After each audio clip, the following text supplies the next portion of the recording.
What's good, my fellas? We're back for another fight night, full card prediction, fight night 225, or at least I think that's what the numbering is. It really confuses me. I don't really know, but we got fight night Song Yadong versus Ricky Simone. Probably the worst card on paper this year, if I'm being completely honest with you guys. Not much name value. Even for a hardcore fan like myself that covers this shit for YouTube videos, I don't know many of these fighters in depth. Like, super in depth, I should say. But anyways, into the first fight, we got Hailey Cowan taking on Jamey-Lyn Horth. Low-key, I've been doing horrible on the female fights this year. I kind of want to leave it up to a fucking coin flip, but I don't know who to call anymore, man. This card, I kind of feel like I just need to pick the opposite of what I actually think is going to happen, because I've just been getting shit wrong that I would never think I'd get wrong, especially when it comes to these female fights. So I guess I'll go with Hailey Cowan. Kind of risky for me because, like I said, I'm super 50-50 when it comes to these women's division fights lately. But yeah, I'm going to pick Hailey Cowan by decision. Next, we got Newson taking on McGhee. Dude, Newson is a lot more tested, and he's fought a lot better competition. He has more fights on his record in general, both amateur and pro. But for some reason, I just have to side with McGhee. He trains with Collier Matrix, and if you watch his channel enough, you know that I'm very high up on Collier Matrix. And having him as a main training partner, somebody that's pushing you, means that you get the I-9's cosign almost instantly. So I'm going to have to ride with McGhee. And honestly, because I'm doing everything opposite, it fits the theme of the card, because usually my better mind would pick Journey. Next up, Stephanie Egger versus Irina Alekseeva. I was going to pick Irina Alekseeva. She just missed weight, and it was like by a good amount of weight as well, and that shit pisses me off, especially for somebody that's debuting. So just because of that, I don't even care if she's the better fighter and that she's going to be coming in overweight. I'm picking Stephanie Egger. Fuck Irina Alekseeva. How you better pull up missing weight by that much on your fucking debut? Like, that's crazy. Dana White ain't gonna fuck with that. And if you can't get a spectacular win tonight, then I don't see you being around much longer. Moving on into the flyweight division, we got Cody Durden taking on Charles Johnson. Honestly, Cody Durden, he's not bad. He's really not. But he's fought some of the same people that Charles Johnson has fought. And he hasn't done nearly as well. He got fucked up by Muhammad Mokaev. And Charles Johnson had a lot more competitive of a fight, where he was just essentially not leading the dance, and that was his main problem. He was just following the lead of Mokaev in a grappling bout. I'm going to pick Charles Johnson to get a decision. I feel like I trust his grappling over Cody Durden's striking. Next up, we got Buday taking on Jake Collier. I was going to say this is my lock of the card, but with heavyweights, you really can't ever say that, even though Jake Collier is pretty fucking mid. Buday only has one loss, though, and despite his boring ass push you up against the cage, land pillow punch shots, damage you over time, despite it being boring as shit, it's pretty effective against these fat sacks of shit in the heavyweight division. No offense to most of you heavyweight fighters, but like, come on, bro. A lot of y'all could be light heavyweights if you just dieted down and cared about your nutrition. But anyways, that little rant out of the way, I'm going to pick Buday. Like I said, I think he's going to grind out a unanimous decision in a really boring fight, but I wouldn't be shocked if he got sparked. Up into the main card now, we got Josh Quinlan taking on Trey Waters. Dude, Trey Waters is 6'4" with like a 78 reach advantage or some shit like that. Something ridiculous. And it makes me really nervous here because my pick is Josh Quinlan. I actually do think Josh Quinlan will be able to find a second round knockout. I think the first round he's going to be getting pieced up, and he's going to have a really hard time at that range, though. And I honestly wouldn't be surprised if he lost this fight just because he wouldn't be able to figure out that range and he gets pieced up, TKO'd on the feet. I'm nervous for this pick, but I'm going to ride with Josh Quinlan. He looked really good in his last bout, and I actually did pick him for that as well. So, fuck it. Fuck it. We ball. Moving on now into the heavyweight division again. We got Rogerio de Lima taking on Waldo Acosta Cortez, or Waldo Cortez Acosta. Both these guys got some long-ass names. I see everybody online going with Rogerio because Waldo Acosta hasn't looked that great in his fights that he's had recently. I'm trying to remember who he took to a decision that was really close. Everybody thought he lost. Jean Vellante, I think it was. I don't remember, but I know it was controversial because he got the nod, even though a lot of people didn't think he deserved it. And I get that's why a lot of people are picking Rogerio. But I'm signing with Waldo Acosta.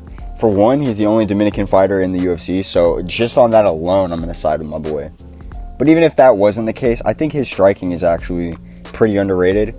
And I think if he just even makes small incremental improvements throughout each fight, that he's going to be able to take out people like Marcos Rogerio easily.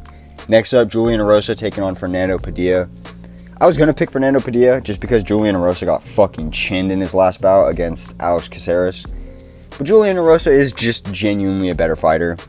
And the circumstances surrounding Fernando getting his debut right now just makes me, all of this shit makes me nervous. So I'm going to trust Julian Erosa to can crush like he does. But honestly, it does make me nervous knowing that he got chinned so badly by Alekseeva in his last fight. It does not make me want to come in here and side with you, bro. It doesn't. But I know Julian Erosa's a dog. He's gotten some wins over fighters that blows my mind that he was able to beat, so fuck it. Next up, feature fight of the night, Rodolfo Vierra taking on Cody Brundage. Cody. Okay, so I'm gonna side with Rodolfo Vierra, but I never am confident anytime I've picked this dude. And it's rare. I don't pick him often. I picked Chris Curtis to beat him, and that was actually part of a parlay for me. So thank fuck Chris Curtis won that. I was actually nervous that he was going to somehow drop a decision to Rodolfo Vierra. I think Rodolfo Vierra he's getting better with his cardio. He's kind of trimmed down some of that muscle, and he's got a more MMA-friendly physique, and that's helped him. I think that shows. He's also getting more cage time, and he's getting less scared to be punched in the face. I mean, that's the only way I could put it. It literally looks like he's scared of the hands sometimes. And Cody Brundage just isn't that great. He's lost to some people that make me sus that he can handle Rodolfo Vierra on the ground. So I'm going to pick Rodolfo Vierra by a sub. Next up, Borralho taking on Michal Oleksiejezuk. I don't know why Caio is like a minus 400 favorite. Might have dipped by now. But that's ridiculous because Michal Oleksiejezuk has fucking dynamite in his hands. He has a style that I would compare to Jan Blachowicz. Not in the sense that it's like similar, but in the sense that they just have like awkward hands that end up landing perfectly.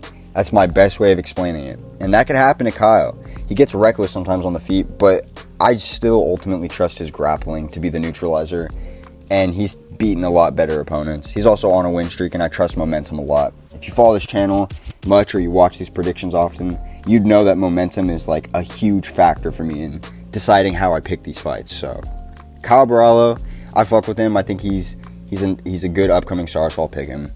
Next up, main event, Yadong versus Ricky Simon. I was really bummed that this fight got pulled off the co-main of the last card, but you know what? Now that we're here and we're about to watch this in a couple hours, I'm not that mad anymore, whatever. It's a great bantamweight fight.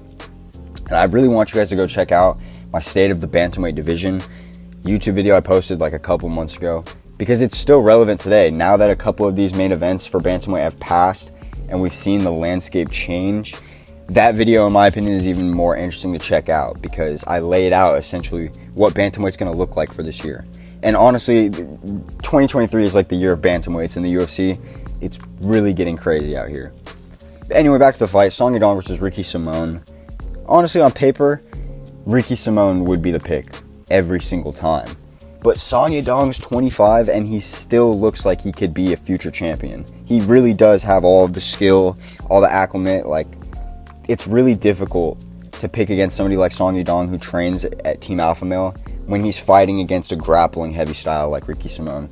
And not to mention, his mentor, Uriah Faber, at the ripe old age of 40, knocked Ricky Simon the fuck out.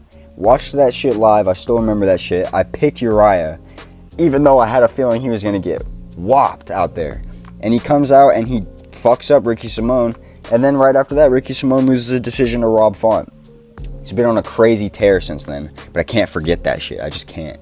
And Yadong has that vicious overhand, and he's so fast, it makes it hard for me to pick Ricky Simon, even though he's definitely the favorite and he deserves to be. So I have to side with Yadong by a third round knockout. I could just see him catching him kind of the same way that he caught Marlon Moraes. Maybe not with the same combo, but just blitzing in, throwing that uppercut, maybe using it as a feint, baiting out an overhand, something along those lines. And his grappling is really good too, so you can't even count him out in that department. Ricky Simon, unless he's roided the fuck up, unless he's juiced up, I don't see him being able to hold Yadong down. And he's young, he's just getting better. So I'm going to pick Yadong by a third round knockout. If you guys fuck with the video, give me a sub, give me a like, please support the channel.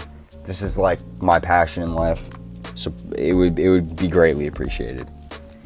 Without further ado though, I will catch y'all and I'll update y'all on what happens with the fights. Have a good one.